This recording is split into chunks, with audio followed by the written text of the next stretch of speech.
My name is Mindy Taylor. I'm an accredited genealogist professional in the England region. And I grew up with a wonderful mom who loved to tell us stories about our ancestors. And so I think my love for family history and genealogy kind of started there.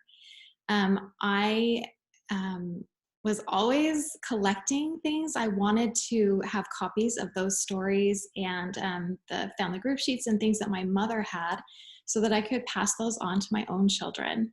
I did take a class in college, even though that wasn't my major.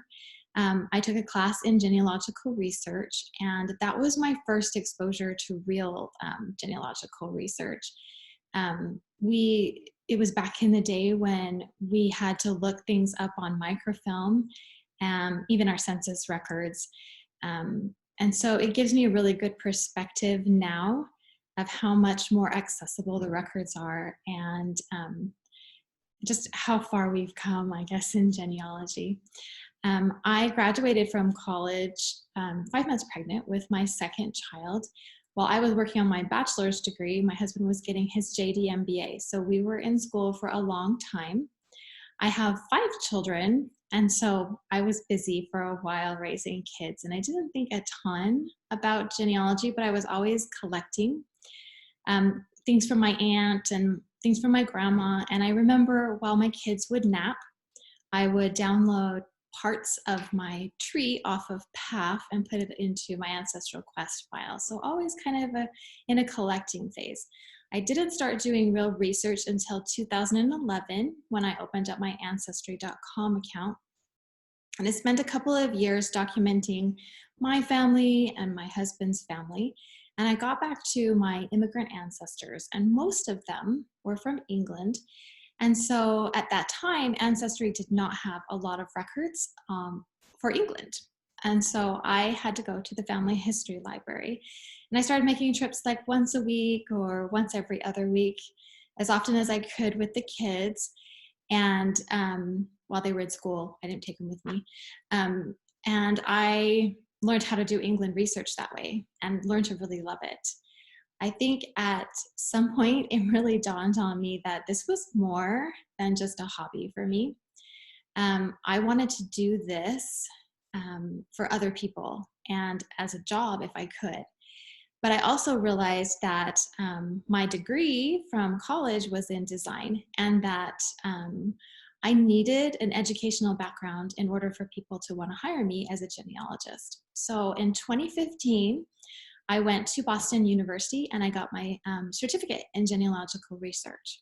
And that was a fabulous foundation for any genealogist. We learned source citations, evidence analysis, and we did a lot of writing, which was so wonderful. That program prepares you for the CG, to apply for the CG.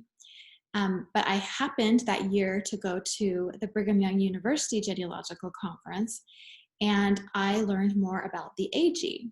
And the AG credential, the thing that excited me about that was that you can accredit in a region. And so I could get my accreditation in England research, which I just loved. So I joined a study group, and in December of 2016, I turned in my level 1 4th generation project. In 2017, I passed my level 2 exam. And then in January of 2018, I was hired by Price Genealogy to do England research, and I still work for them today, and I love it. And then I finished up my accreditation in March of 2018. So the process was a little bit more drawn out for me because of my family circumstances and the things that were going on in my life. But it was great that I could take a little bit more time. I know some people can do it much quicker than that. But the best part about the whole accreditation process is just how much you learn and how much you grow as a genealogist. That was fabulous. And just in general, genealogy, you are always learning. I love that about genealogy. Every project and every situation is a new problem to solve, a new place to learn about. So you're just always learning, and I love that about genealogy. I love what I do, and I'm I love my job, and I'm so grateful for all the doors that have been opened to me because of accreditation and all of the wonderful people that I've met along the way. Um, I'm not going to kid you. It was a lot of hard work, but it was totally worth it.